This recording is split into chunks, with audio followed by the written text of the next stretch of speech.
మీరు ఎప్పుడైనా ఒక పుస్తకం చదువుతున్నప్పుడు అందులో ఉన్న ఒక విషయం మీ మనస్సుకు ఎంతో ఆనందాన్నిచ్చి వెంటనే మరో పేజీ తిప్పగానే అందులో ఉన్న భయంకరమైన నిజం మీ గుండెను బరువెక్కించి కన్నీళ్లు తెప్పించిందా? బైబిల్ కూడా సరిగ్గా అలాంటిదే. దేవుని వాక్యం చదవడానికి తేనెలాగా మధురంగా ఉంటుంది, కాని అందులో ఉన్న తీర్పు గురించి అర్థం చేసుకున్నప్పుడు అది మన కడుపులో చేదుగా మారిపోతుంది. అసలు యోహానుకు ఒక చిన్న పుస్తకమిచ్చి దీనిని తినుము అని దేవుడు ఎందుకు చెప్పాడు? ఆయన చూసిన ఆ బలిష్ఠుడైన దేవదూత ఎవరు? ఈరోజు మనం ఆ మర్మాన్ని చూడబోతున్నాం.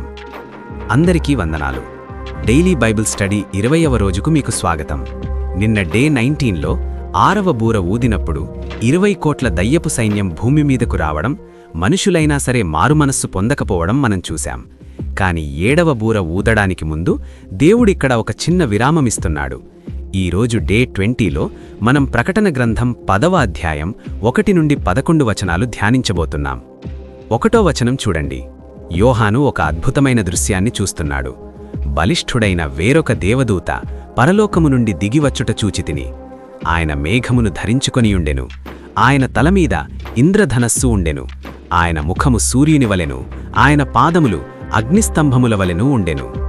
చాలామంది పండితులు ఈ వర్ణనను చూసి ఈయన సాక్షాత్తు యేసుక్రీస్తే అయ్యుంటాడని నమ్ముతారు.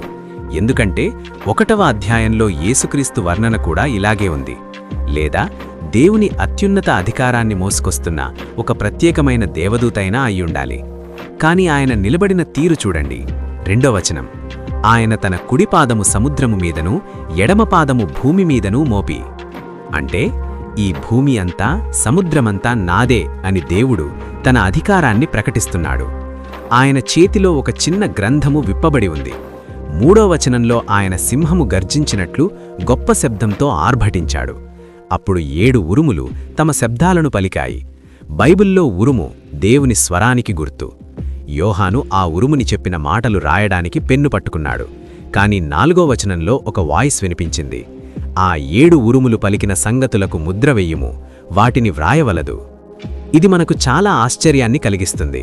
కరెంట్ ఈవెంట్స్ మరియు ప్రవచనాలు చదువుతున్నప్పుడు మనకన్నీ తెలిసిపోవాలని ఆశపడతాం. ప్రభువా, రేపు ఏం జరుగుతుంది, 3వ ప్రపంచ యుద్ధం ఎప్పుడు వస్తుంది అని లెక్కలు వేస్తుంటాం. కాని దేవుడిక్కడ ఏం చెప్తున్నాడంటే, నీకు అన్నీ తెలియాల్సిన అవసరం లేదు. నా దగ్గర కొన్ని సీక్రెట్స్ ఉన్నాయి. నువ్వు నన్ను నమ్ము. దేవుడు దాచిన వాటిని తెలుసుకోవడానికి మనం బుర్రలు పాడు చేసుకోకూడదు. దేవుడు బయలుపరిచిన వాటికి లోబడితే చాలు. ఇప్పుడు 5 మరియు 6 వచనాలలో ఆ దేవదూత ఆకాశం వైపు చెయ్యి ఎత్తి నిత్యజీవి అయిన దేవుని తోడుగా ఒక ప్రమాణం చేస్తున్నాడు.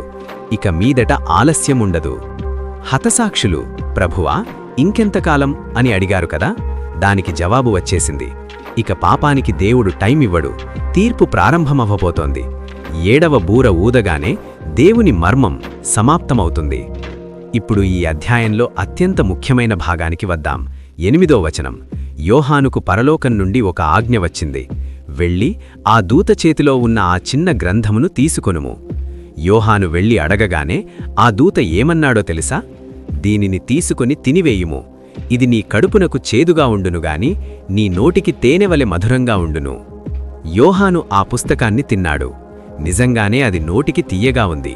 కడుపులోకి వెళ్లగానే చేదుగా, బాధగా మారిపోయింది. అసలు పుస్తకాన్ని తినడమేంటి? దీని ఆత్మీయ అర్థమేంటి? ఒక దేవుని సేవకుడు లేదా విశ్వాసి దేవుని వాక్యాన్ని లోపలికి తీసుకోవడం. ఇందులో తీపి ఏంటి, చేదు ఏంటి? ప్రస్తుత కరెంట్ ఈవెంట్స్తో దీన్ని పోల్చి చూద్దాం. సువార్త అంటే గాస్పెల్ అనేది నోటికి చాలా తీపి. దేవుడు నా పాపాలు క్షమించాడు, నాకు పరలోకంలో ఇల్లు ఉంది, నాకు యేసుక్రీస్తు ద్వారా రక్షణ దొరికింది అని తెలుసుకోవడం అత్యంత మధురమైన విషయం. కాని అదే బైబిల్ ఇంకొక నిజం కూడా చెప్తోంది. అది చేదు. లోకంలో మన కళ్ళెదిరిగా జరుగుతున్న ఘోరాలు, విగ్రహారాధన, అన్యాయం దేవునికి కోపం తెప్పిస్తున్నాయి. ఒకరోజు దేవుని భయంకరమైన తీర్పు భూమి మీద పడబోతోంది. మన పక్కింటివారు, మన ఆఫీస్లో వారు, బహుశా యేసును నమ్మని మన సొంత బంధువులు కూడా నరకానికి వెళ్లబోతున్నారు అనే నిజం మనకు తెలుసు కదా. ఆ నిజం మన కడుపులోకి వెళ్ళినప్పుడు మన గుండె బరువెక్కాలి. వారిని తలచుకొని మనం కన్నీళ్లు కార్చాలి. ఆ కన్నీళ్లే ఆ చేదు. ఈ రోజుల్లో చాలామంది క్రైస్తవులు బైబిల్లో ఉన్న తీపి అంటే ఆశీర్వాదాలు, స్వస్థతలు మాత్రమే కావాలనుకుంటారు. కాని తీర్పు, నరకం మరియు నశించిపోతున్న ఆత్మల పట్ల భారం అనే చేదును భరించడానికి ఇష్టపడడం లేదు. కాని దేవుడు యోహానుతో 11వ వచనంలో ఏమంటున్నాడు? నీవు ప్రజల గూర్చియు, జనముల గూర్చియు, భాషలు మాటలాడువారి గూర్చియు, రాజుల గూర్చియు మళ్ళీ ప్రవచింపవలను. సో ఈరోజు మనం నేర్చుకున్న పాఠమేంటంటే, దేవుని వాక్యం తీపి మరియు చేదు కూడా. రాబోయే క్రీస్తు వ్యతిరేకుడు గురించి, ఆ భయంకరమైన తెగుళ్ల గురించి మనం చదువుతున్నప్పుడు అది కేవలం నాలెడ్జ్ పెంచుకోవడానికి కాదు. అయ్యో, నా స్నేహితుడు ఇంకా రక్షించబడలేదే అనే ఆ భారం, ఆ కడుపులోని చేదు మనల్ని ప్రార్థన చేయలా మరియు సువార్త చెప్పలా నడిపించాలి. భయంకరమైన పరిస్థితులు మన కళ్ళెదురుగా ఉన్నా మనం నిరాశపడకూడదు.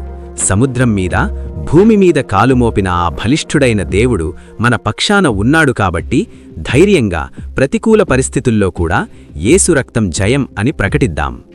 రేపు డే 21లో భూమి మీదకు దేవుడు 2 స్పెషల్ వ్యక్తులను పంపబోతున్నాడు. వీరే ఆ 2 సాక్షులు, ద 2 విట్నెసెస్. వీరి నోటిలో అగ్ని వస్తుంది. వీరు ఆకాశాన్ని మూసివేసి వర్షం పడకుండా చేయగలరు. అసలు వారెవరు? మోషే, ఏలియానా లేదా హనోకు, ఏలియానా? వారిని క్రీస్తు వ్యతిరేకి ఎలా చంపుతాడు? మళ్ళీ వారు ఎలా బ్రతుకుతారు? ఈ ఉత్కంఠభరితమైన స్టోరీని మనం రేపు చూద్దాం. అస్సలు విస్సవద్దు. దేవుని వాక్యం మీ హృదయంలో భద్రపరచబడునుగాక. ఆమేన్.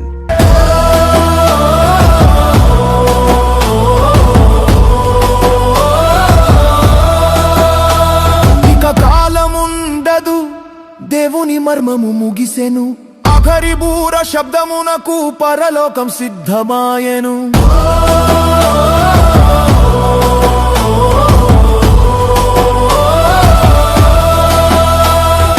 ఏడవ దూత బూర ఊదెను. పరలోకంలో మహాశబ్దములు. ఈ లోక రాజ్యము మన ప్రభువు దాయెను. ఆయన క్రీస్తు దాయెను. యుగ యుగములు ఏలును.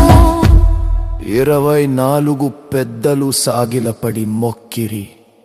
భూకంపము, గొప్ప వడగండ్లు, దేవుని ఆలయం తెరవబడెను. భావమెగ నీవే, సమస్తమును ముగించు వాడవు నీవే. రాజ రాజ రాజా రానయున వాడవు నీవే.